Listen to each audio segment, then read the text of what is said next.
Another successful year last year. You go 10-4, and now you'll be a part of Class 3A. Have some different opponents in the postseason. Just your thoughts on that. Does it really change anything for you guys? No. I think we, each year, I don't know that our schedule or our schedule. We play a tough schedule to begin with. We've got some really good 2A programs, and then some good 3A, 4A programs on our schedule. That success factor thing, it is what it is. I probably echo a lot of thoughts that Coach Early had on it. But we see it as a challenge. We see it as an opportunity. A chance to do something we haven't done here, which is win a 3A sectional. It's regardless of the situation or our kids, we're going to work hard. We're going to put a lot of time in the weight room and in our training, and we like our process. We keep trying to make it a little bit better every year, and we really try not to let any of the outside factors really affect how we prepare in those regards.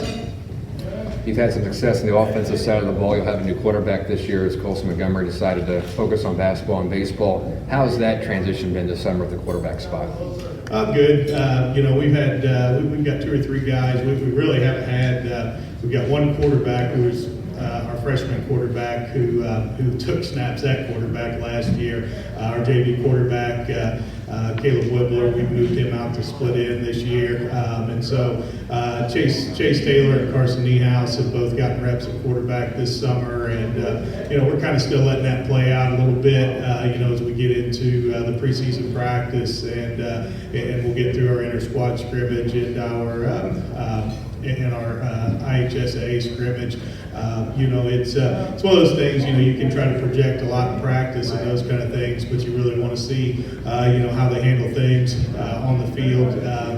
It's funny, we get a lot of people, and my dad was probably one when I was young who, I could throw the ball, so he thought I should be a quarterback, and no, I don't look much different than I did in high school now.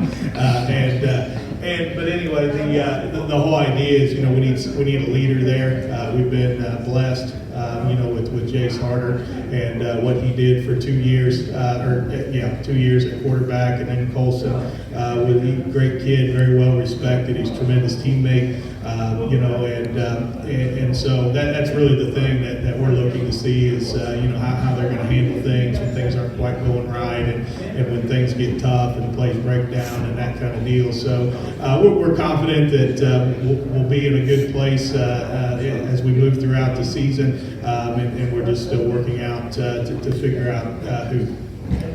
All right, questions from the media for Coach and also players Cole and Garrett. Cole, you were kind of in the same spot as whoever the quarterback would be last year when Tucker missed a few games with a back injury and you stepped into the tailback spot. So are you more comfortable carrying a bigger load this year?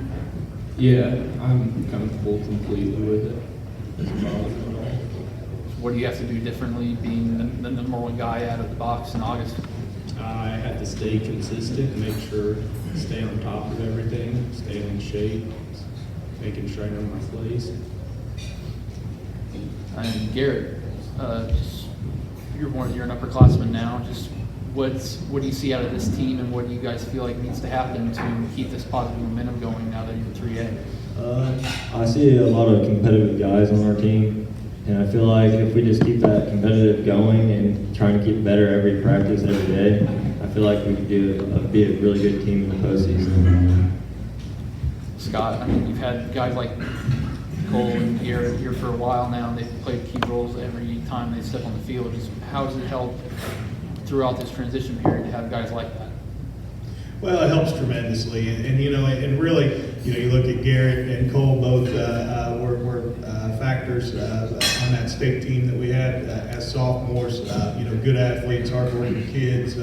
As importantly, great teammates. They've been through, all these games that we've had over the last couple of years, and Garrett's a 3-sport kid, and he's been in the track state finals and played in basketball regionals, and you do those situations, being in those situations, and having guys that our other guys can look towards, who have been through it and understand can keep composure and can lead us through, when the adversity hits and those kind of things during our games.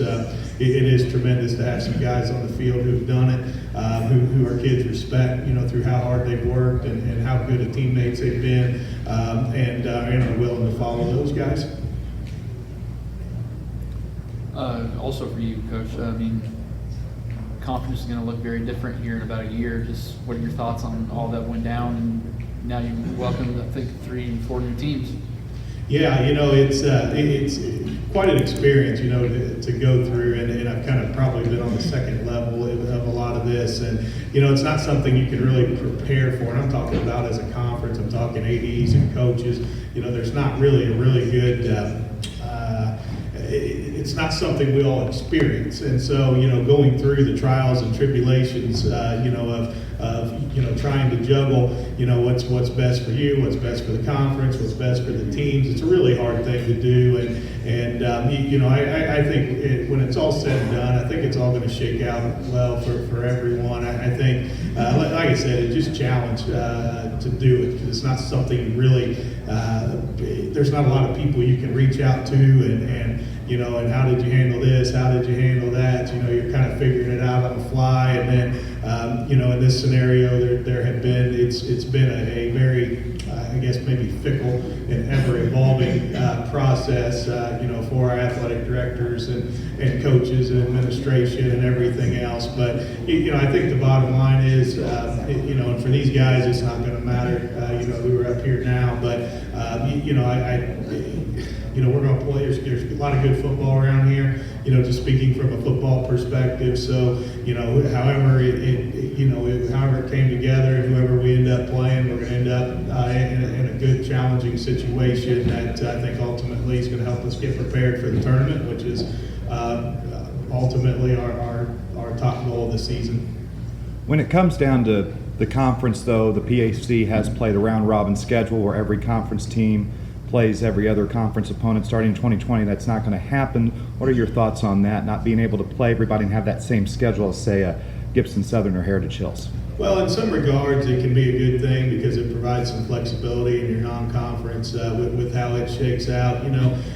It's disappointing to lose some. The Jasper rivalry, I think, is the big one. This will be the last season, at least into the foreseeable future, that we play them. And that's been a great game for us. And we're still in the midst of trying to figure out what our non-conference is going to look like for all of our PAC schools, and trying to figure out what really suits all of us, which is a pretty monumental task. In a lot of regards, you're looking at week 1 and 2, and even week maybe 8, 9 non-conference games. Those you can find throughout the state. When you start having weeks, which it has to happen, but when you start having weeks, kind of mid-season where you have to play some non-conference game, that's where it gets a little more challenging. And so I know there's been a lot of time and effort put into trying to figure all that out, and hopefully we can maintain. I really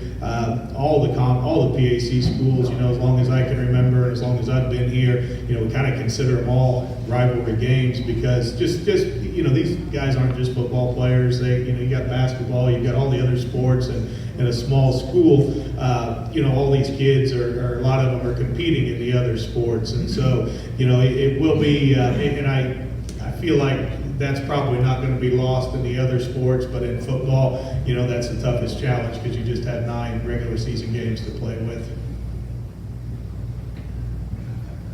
All right, I guess I get one more for Cole and Garrett. Coach mentioned the Jasper rivalry, and this will be the last year. How do you guys feel like going out against them one more time? Myself, I'd like to go ahead and take the goalpost back to our house and keep them there for a while. I'm with Cole on that. I would like to take that home again. Gordon, you have one more? Are you good? Just for the players, it was talked about a little bit by Coach, but just the challenge of playing in 3A. It's going to bring a completely different challenge, I guess. New sectional for me. I've never played in 3A before. new teams and everything, but as long as we're working hard and doing what we're supposed to, and trusting the coaches and what they give us, I think we'll be fine. Yeah, like Cole said, it's gonna be like new teams and everything, but I feel like our team's gonna work hard and try to find a way to win, and our coaches are gonna teach us some things, and we're gonna keep learning, and we'll see what happens in the postseason. All right, that wraps up our session with the Southridge Raiders. Thanks, guys. Best of luck this year.